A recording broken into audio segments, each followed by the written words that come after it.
Hi friends, welcome to 5 Minutes Tech YouTube channel. Here is Samsung Galaxy S24 Plus 5G smartphone. In this video, we will learn how to set side button or power button to end call smartphone Samsung Galaxy S24 Plus 5G. First of all, in your phone, go to dialer, go to this dialer and go to these three vertical dots and click on settings here and go to answering and ending calls and turn on the button again, press side button to end the calls. Now while you are in a call, you don't need to press soft key to end the call, just you can press the side button to end the call. Okay, that is power button to end the calls. Okay, now I am going to check it how it works.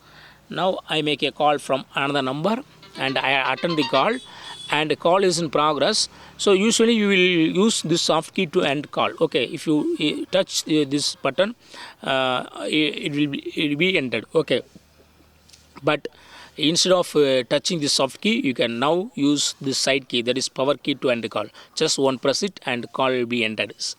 So you can easily make sure that your call is cut. Okay, so using this option you can easily cut the call. Okay, so in this way you can easily set volume side key or power key to end calls from your phone Samsung Galaxy S24 Plus 5G. That's all friends, thanks for watching, bye.